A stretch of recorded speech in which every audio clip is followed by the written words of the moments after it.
The Flame of Love of the Immaculate Heart of Mary, the Spiritual Diary, Chapter 2, Episode 25.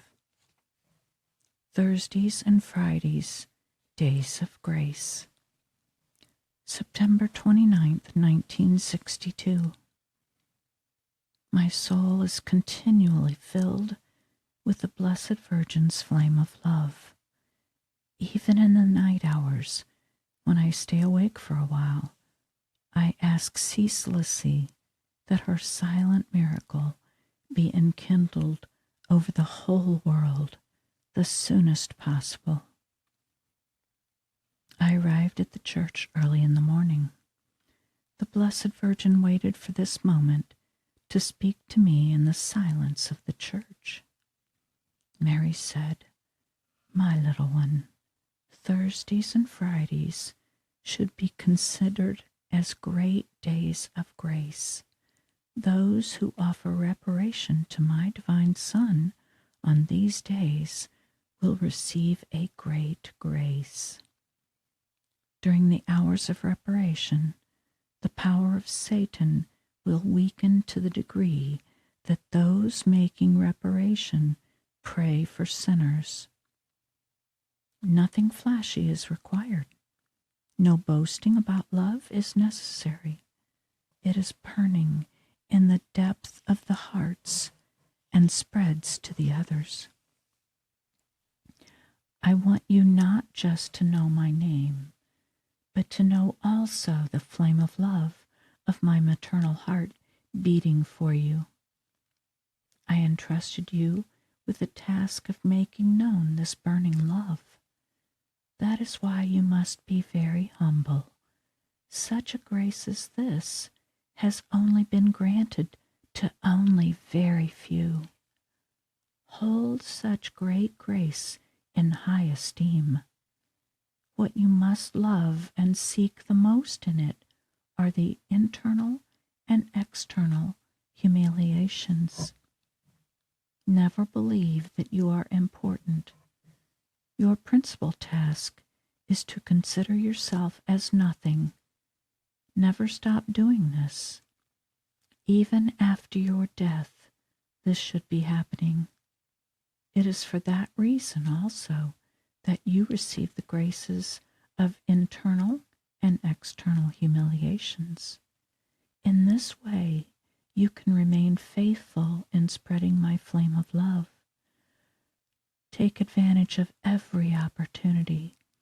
Seek these external and internal humiliations with your own effort, because what you seek for yourself increases your humility even more. When the Blessed Virgin finished these maternal instructions, my heart was filled with profound humility.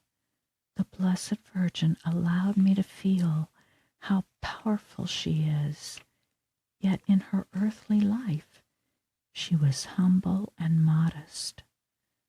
The Blessed Virgin commanded me to write her words in a detailed form because this request, which she gives through me, is a message for all her children who will be the first to spread her flame of love.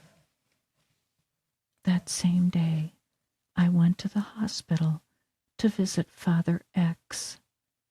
The sister nurse gave me 5 minutes for my visit. These were serious moments. I asked her if she could leave us alone for a while. When she left, I asked Father if he knew who I was. He recognized me only after I began to speak about the cause. I mentioned the flame of love of the Blessed Virgin, which he already knew. I asked him to read it if possible. He said, "My daughter, I cannot even read the breviary or the mail that I receive." After a few moments of silence, he looked at me with his eyes half opened. I understood that his eyes shone with a light that is not of this world. I felt that he was already contemplating God. In a low voice he said, "I am a victim, my daughter. I gave myself over fully to the Lord Jesus and the Blessed Virgin. I choose nothing. They do with me as they see best."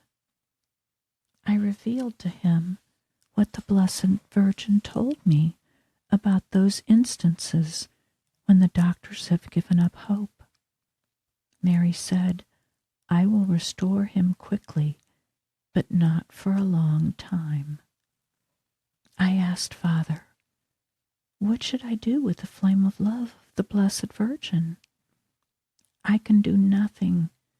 If the Blessed Virgin had entrusted this to me, it would be different, but I can do nothing. He added, "Have confidence. The Blessed Virgin will arrange everything."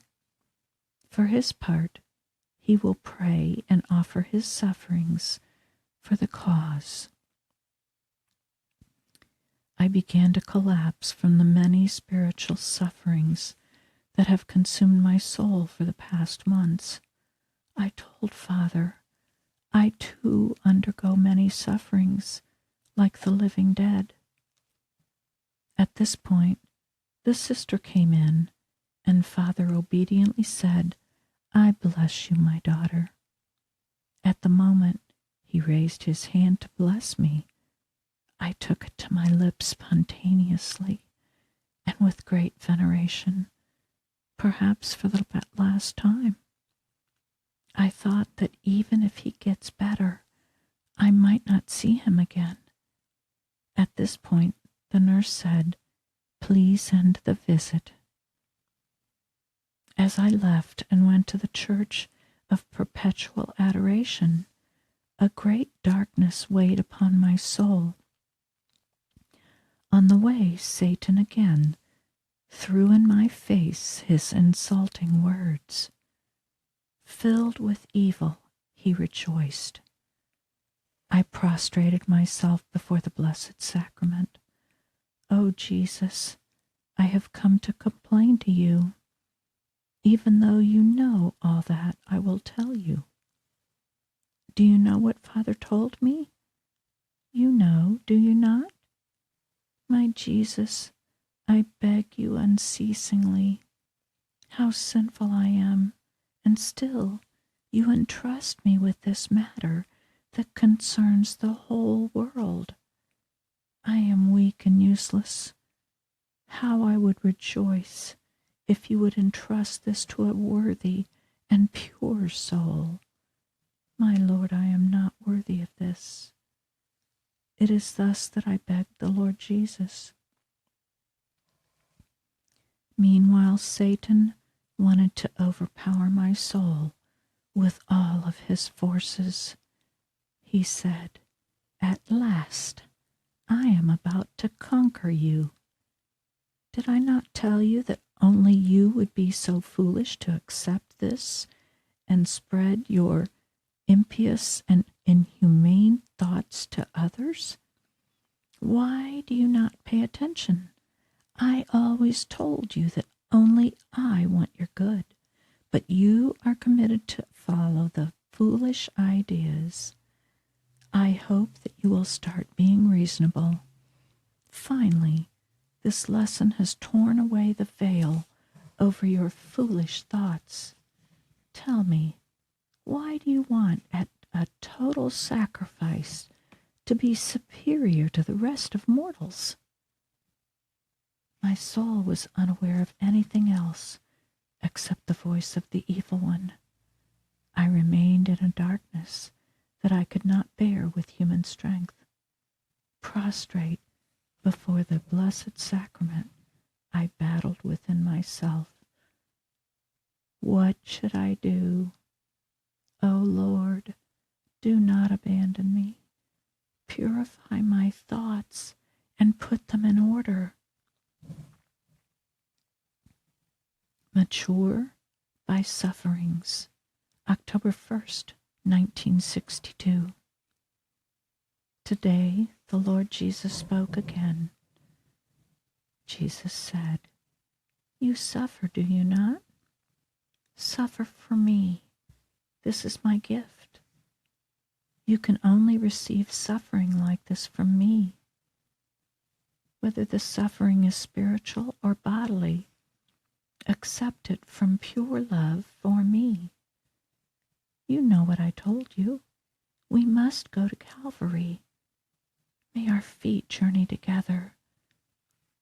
And if you are feeling alone, I permit it only so that you receive merits that you can offer for your faults and for souls consecrated to me.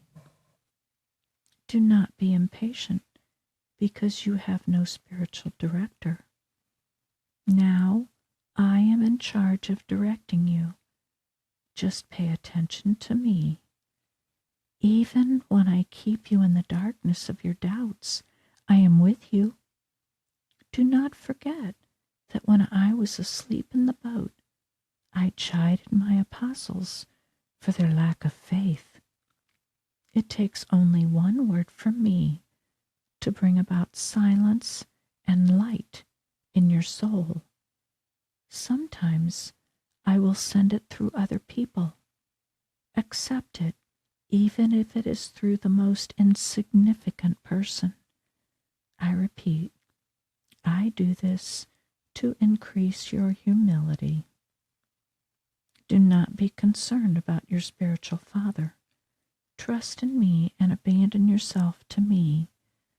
This is the important thing. My little sunflower, turn to me. I, the divine Son, am nurturing you through sufferings and sorrows. Do not be frightened by the suffering that frequently comes upon your soul. I do this to get you accustomed to sufferings. By these we will walk together and gather together.